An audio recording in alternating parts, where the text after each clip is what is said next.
दोस्त मुसीबत में साथ देते होंगे, मेरे वाले साले खुद मुसीबत बन जाते थे। 4 लोग थे हम, हॉस्टल में रह रहे थे। हॉस्टल से फ्लैट में गए। ओनर इतना अच्छा हमारा आगे कह रहा है, बेटा इसे अपना ही घर समझना। इन चूतियों ने समझ लिया था। हाँ, अगले दिन ओनर से जाके बकचोदी कर रहे हैं कि पैसों की ज़रूरत आन पड़ी है, हमें अपना घर बेचना पड़ेगा।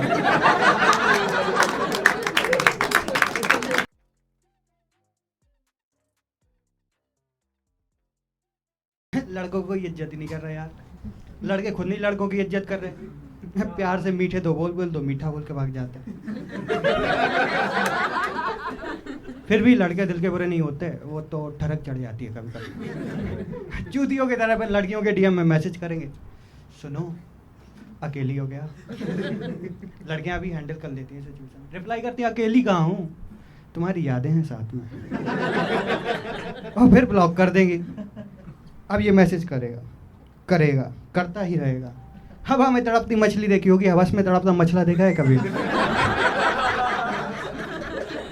ये व्याकुल हो चुका है नर। और लड़कियों को तड़पाने में मजा आता है, ठीक है। अब दूसरों की क्या बात कर रहा हूँ, मेरी खुद की बंदी छोड़ के चली गई। एक दिन आई, कह रही अंडरस्टैंडिंग नहीं है हमारे बीच में, अंडरस्टैंडिंग नहीं है।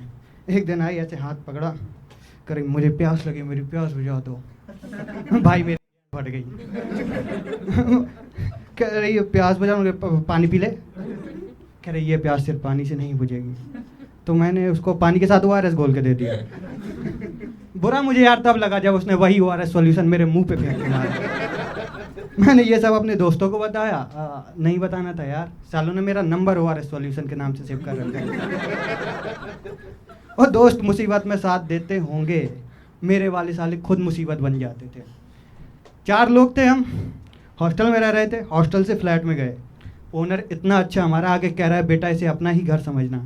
इन चूतियों ने समझ लिया था।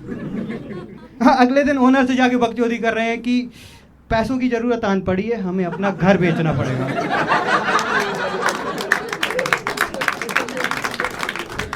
घर के कागज निकालो, ओनर ने हमें ही निकाल दिया। हम वापस हॉस्टल चले गए।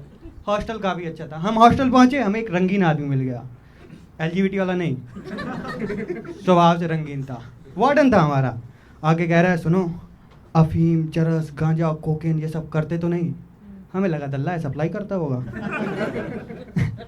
हमने पूछ लिया सप्लाई करते हो क्या? वो करता था यार। उसने कार्ड निकाल के दिया, कार्ड में लिखा था जयप्रकाश ब्रोकर, ब्रैकेट में भड़वा। सभी दलाली के काम उचित रेट में किए जाते हैं, एक बार सेवा का मौका अवश्य दें। नवीन ने वो कार्ड जेब में डाल दिया। नवीन हमारे ग्रुप का लीडर और हरियाणा का जाट था, जाट बुद्धि भी था थोड़ी बहुत, मतलब। एक दिन आगे कह रहा है, भाई मन ने या 20 एक्शन वाली प्रिय लक्षण की बिल्कुल ठीक ना लागे है। क्या हुआ? कह रहा रोज रोज नए छोरन तक गैल बाइक पे आवे है। कैसे समझाऊंगा इसको, रैपिडो से आती है वो। कह रहा मैं ना मानू। अगले दिन बेचारा रैपिडो वाला छोड़ने आया। उसने लड़की छोड़ी, उसको कह रहा लगाइयो गड्डी साइड में। उसने बाइक अपनी साइड में लगाई, ये भी साइड में गया उससे।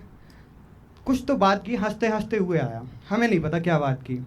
और ये एक नमूना है, दूसरा तो अभी मेन कैरेक्टर बाकी है। हर लड़कों के ग्रुप में एक बंदा ऐसा जरूर होता है जिसकी सब मारते हैं। हमारे में भी था। वो ऐसे डिसाइड नहीं, वो नेचुरली होता है कि ये बंदे की सब मारेंगे।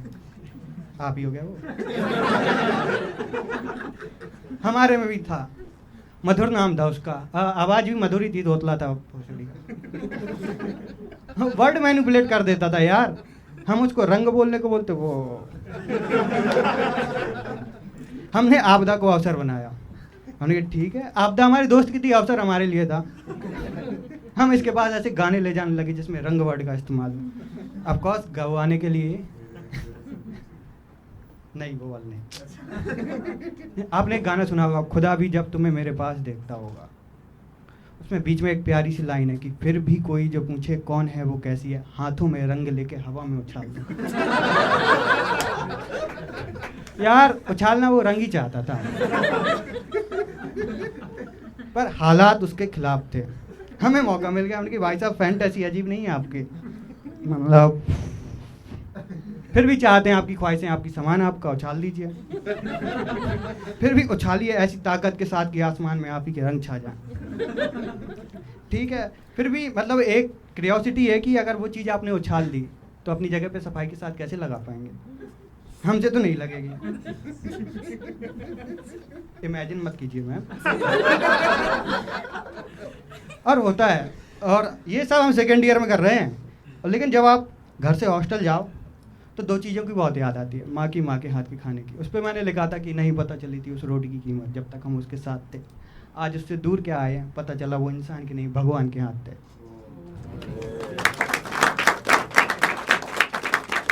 झूठ है ये। भगवान थोड़ी झाड़ू से पीटते हैं यार। अरे और ये सब बैचलर के साथ खाने की प्रॉब्लम है। बैचलर्स वो चूतिया पर जाती है जिसको दिन भर भूख नहीं लगती है, इसको रखती है रात को 2 बजे भूख, 12 बजे भूख। फिर ये स्विगी जोमेटो खोलेगा, बढ़िया सा रेस्टोरेंट सर्च करेगा, रेटिंग देखेगा, कार्ट में सामान ऐड करेगा, दुनिया भर के कूपन कोड अप्लाई कर लेगा, और फिर चूती की तरह मैगी बना के खा लेगा।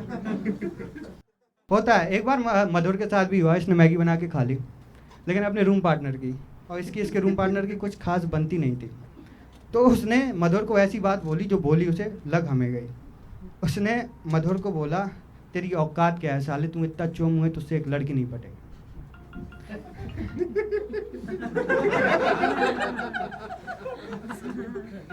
लड़की पटा रहे थे हम, तो लड़की नहीं पटेगी तो नहीं यार, दोस्त हमारा है, हम ही बोल सकते हैं, हमारा ही हक है। तो हमने एक क्लब खोला, क्लब का नाम था MSS club. MSS stand for मधुर संभोग समिति, जिसका मेन मोटिव था हमें अपने दोस्त को एक बंदी के साथ डेट पे भेजना है, और जब वो डेट पे हो तो हम एक ऐसे नॉर्मल सी फ़ोटो ले लेंगे और कॉलेज के ऑफिशियल ग्रुप में डाल देंगे, जिससे सबको पता चल जाए कि इस बंदी की भी बंदी एग्जिस्ट करती है और ये चोमू नहीं है। तो हमने अपना मोटिव आगे बढ़ाया, हमने अपनी सारी लड़की दोस्तों से पूछ लिया कि इसके साथ डेट पे जाओगी क्या यार? सबने मना कर दिया यार। 2 पल के लिए तो हमें भी लगा सच में चोमू है क्या।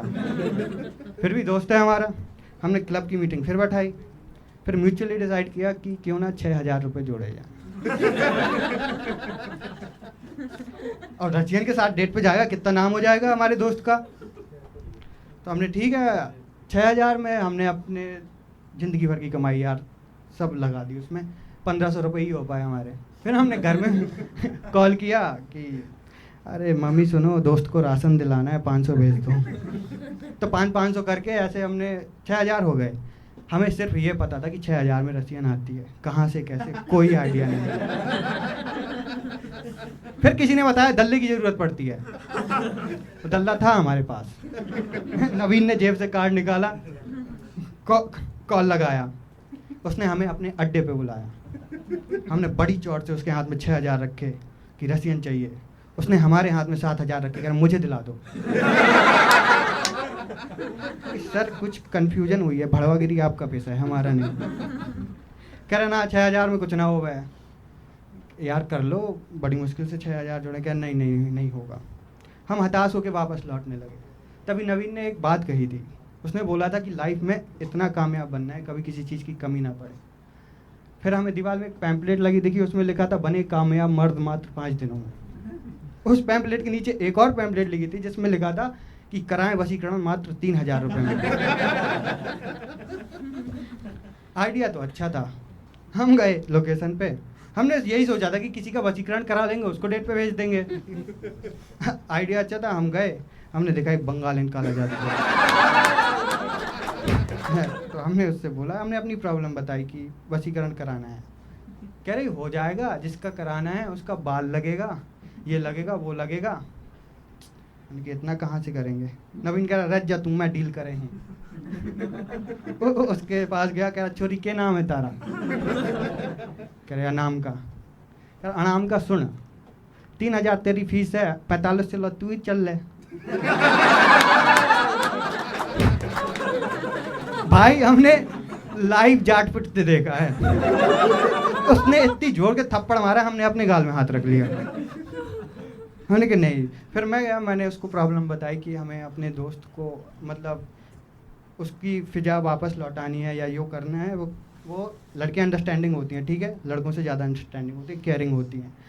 वो बेचारी मांगती हैं बदले में थोड़ी सी इज्जत, बस और कुछ नहीं। तो वो रेडी हो गई। यहाँ हमने इसको तैयार किया, वहाँ मधुर को तैयार किया, दोनों डेट पे गए। दोनों डेट पे गए ही थे, 30 सेकंड डेट नहीं चली, गालें उठ के जाने लगी। हम उसके पास गए, हमने पूछा क्या हुआ, कह रही है बोका चोदा। हमें लगा बोका चोदा किसी बंगाली डिश का नाम है, मिष्टी दोई रसगुल्ला बोका चोदा। यार हमने वेटर को बुला लिया, भैया दो बोका चोदा ले आना। वेटर बंगाली था, उसने हमारा बोका चोदा बना दिया। हमने जैसे तैसे समझाया कि नहीं, उसकी बाई डिफॉल्ट प्रॉब्लम है। नहीं, हमने पहले पूछा कि क्या हुआ, कह रही चोमू है तुम्हारा दोस्त। मैंने कहा हमें वो पता है, हम साथ में रहते हैं, हुआ क्या ये बताओ। कह रही है मैं बैठी थी शांत, ये भी शांत बैठा था, तो मैंने पूछ लिया इससे हॉबी क्या है तुम्हारी, ये कहता है गाना गाना। इसको रंग भरे गाने याद आए यार उस टाइम पे। उससे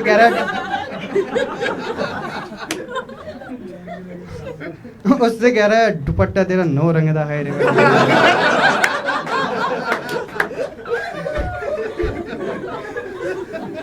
रंग तो मैं बोल रहा हूँ, उसने कुछ और बोला था।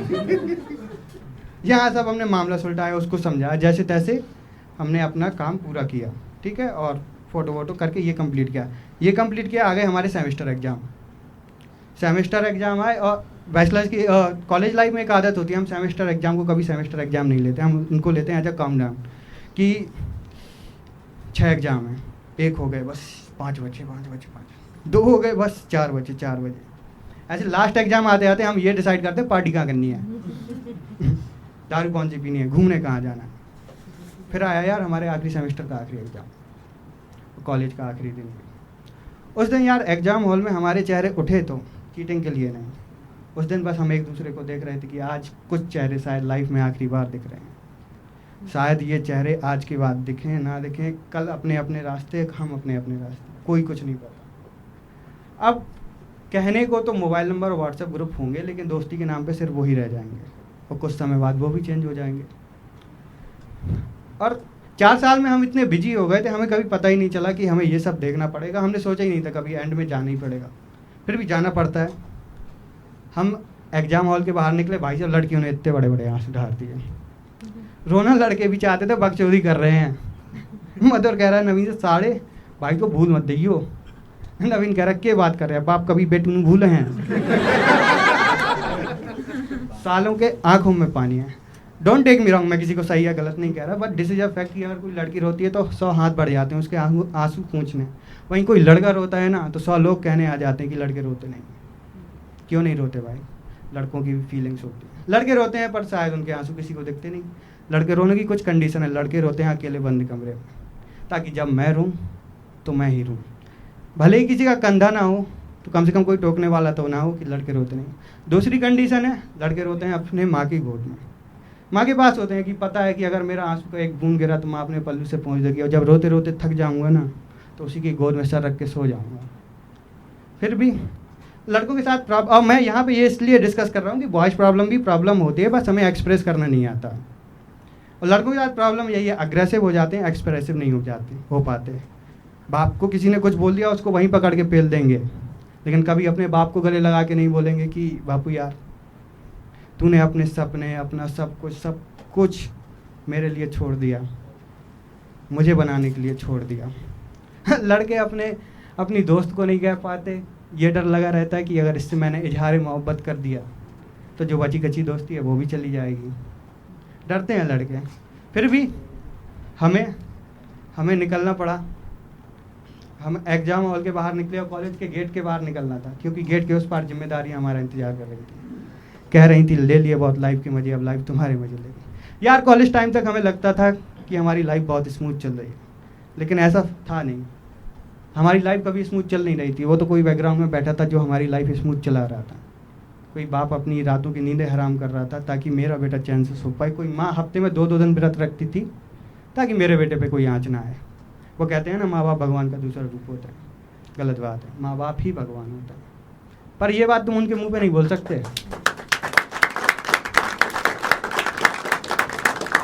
उनके मुंह पे नहीं बोल सकते। वो मैं गया था मम्मी के पास, मम्मी पता है आप भगवान हो, आपने मेरे लिए बहुत कुछ किया है। मम्मी का एक ही रिप्लाई था, तू आज फिर पी के आया है। हालांकि मैं पी के आया था, ठीक है, 2 चप्पल खाने के बाद उतर गई थी। माँ बाप तो सीरियस ले नहीं रहे। अपने दोस्तों को बुलाया, मैंने अपने दोस्तों को बुलाया, नवीन, मधुर खिलाड़ी आदमी निकला। हमने जिस बंगालिन को साथ उसको पैसे दे के डेट पे भेजा था, साले ने उसी को पटा लिया। हमने पूछा भाई तेरी लव लाइफ कैसी चल रही है? करी एकदम मस्त, लेकिन कभी कभी हमारा झगड़ा हो जाता तो उसके पास एक काली गुड़िया है। उसका सर मरोड़ती है तो मुझे गर्दन में दर्द होता है, उसके माथे में सुई पिवाती है तो मुझे सिर दर्द होता है। तो एक बार तो उसने उसके पिछवाड़े में सुई पिवा दी। नवीन कह रहा तब तो तेरी गेंद का बाबड़ी गेंद बन गया होगा। और नवीन हरामी आदमी, बहुत हरामी आदमी था। मैंने उस दिन पूछ ही लिया कि भाई रैपिडो वाले से तेरी क्या बात हुई थी जो ये तू हंसते आया। कह रहा कुछ ना, मैं रैपिडो वाले के पास गया, उससे पूछ रहा एक बात बता, ये रैपिडो वाले के गेल सच में छोरी बैठे हैं के? कह रहा सर वो तो रिक्वेस्ट के ऊपर है, लड़के ने रिक्वेस्ट की लड़का बैठेगा, लड़की ने रिक्वेस्ट की लड़की बैठेगी। कह रहा ठीक है। साले ने अगले दिन अपनी बुलेट रैपिडो में ऐड कर दी। इसको पहली रिक्वेस्ट आई एक लड़के की, इसका दिमाग खराब की लड़के की रिक्वेस्ट आ गई। ये उसको पिकअप करने गया, लड़के ने देखा एक 6 फीट का जाट बुलेट लेके, जिसकी आधी नंबर प्लेट में जाट वाइज लिखा है, आधी नंबर प्लेट में नंबर लिखा है। उससे जाके कह रहा ओटीपी, उसकी फाटली करे हैं, ओटीपी दे दे बाबड़ी गेंडे। कह रहा है 2948। कह रहा चल बैठ पीछे। उसको पीछे वाला लोकेशन पे ड्रॉप किया। उससे कह रहा 5.5 स्टार रेटिंग दे देगी, नहीं तो जहाँ पे छोड़ा वहीं पे उठवा लूंगा।